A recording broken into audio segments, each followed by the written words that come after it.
My name is Jennifer. I am 63 years old. I am an old woman. I live alone in my small house. My husband left me a long time ago. I have only one son. His name is Robin.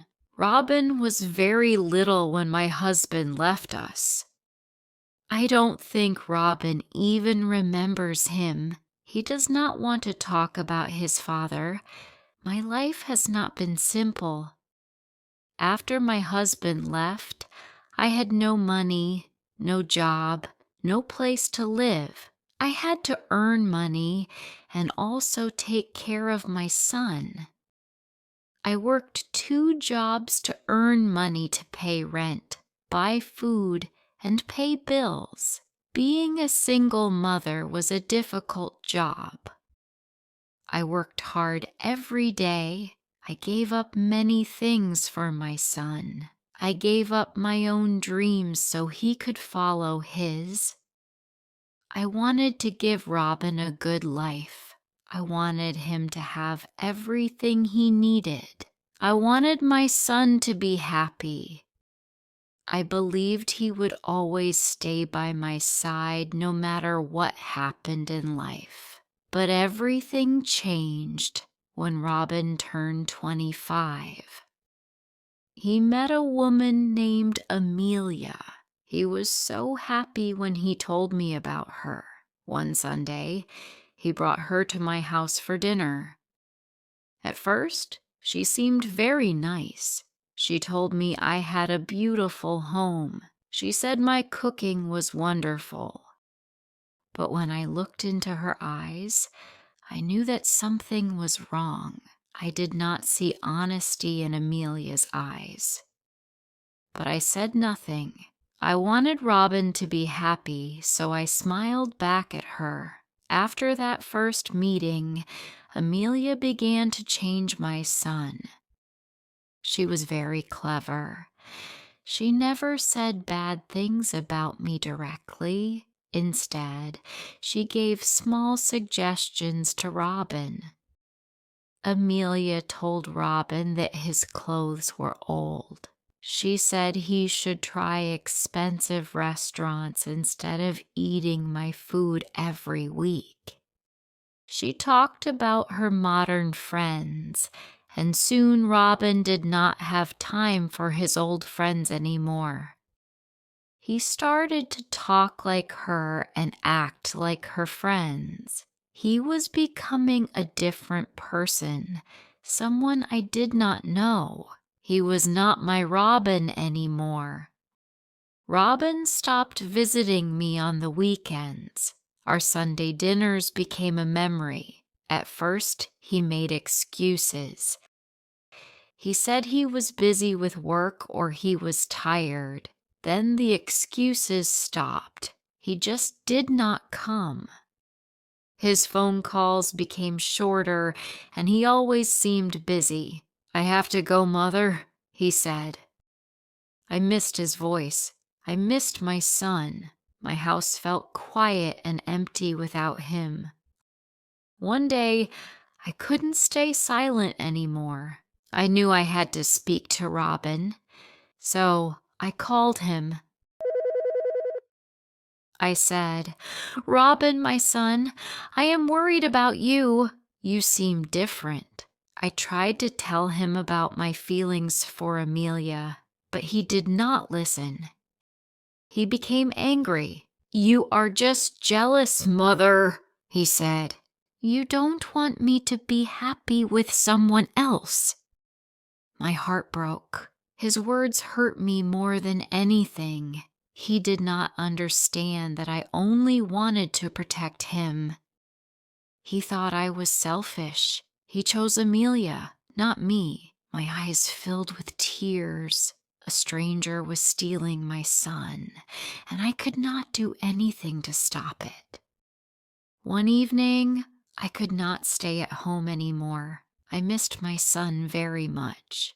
It had been many weeks since his last phone call. I needed to see him. I needed to know what was wrong. Maybe if I could just talk to him, I could make everything right again. I took a bus and went to the apartment where my son now lived. My hands were shaking as I pushed the button for the elevator. I went up to the 4th floor. I found the door with the number 22. This was it. This was Robin's new home. I stood there for a moment. My heart was beating very fast. I took a deep breath and knocked on the door. I prayed that Robin would open the door, but Robin did not open the door. Amelia did. She looked at me with cold eyes. There was no smile on her face. "Hello, Amelia," I said. "Is Robin home? I really need to talk to him." Amelia did not move.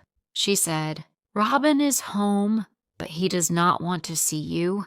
My world stopped. I could not understand. "What do you mean?" I said. "Please let me see my son." Amelia shook her head and said, "Jennifer, you need to leave. Robin needs his freedom." I felt confused. I said, "Freedom? Freedom from what?" Amelia looked at me. "Freedom from you," she said. "He says you are too controlling. He says you try to live his life for him. He wants to make his own choices now." Tears filled my eyes. Controlling? I was not controlling. I was a mother. I loved him. I only wanted him to be safe and happy. Robin was there, but he would not come to the door. He wanted to stay away from me. Robin was gone.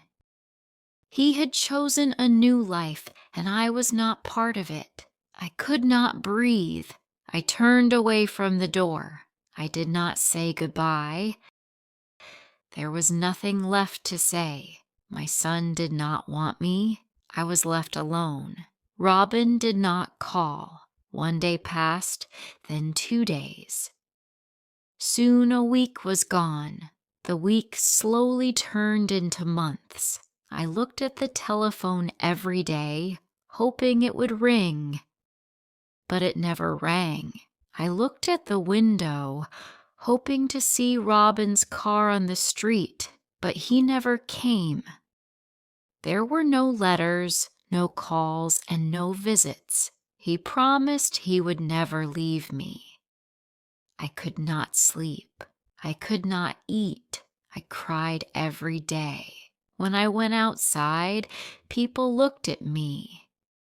They probably thought I was a bad mother. They thought I did something wrong to make my son go away. I wanted to tell them it was not my fault, but I said nothing. One morning, I opened the newspaper. I saw a name that made my heart stop. It was my son's name, Robin. My hands began to shake as I read the story. The article was about Robin and his wife, Amelia. It said Amelia had another man. The other man was Robin's best friend. I could not believe what I was reading. My poor son was all alone. I wanted to help him. I am his mother. I wanted to run to his house and hug him. I wanted to tell him that I was there for him.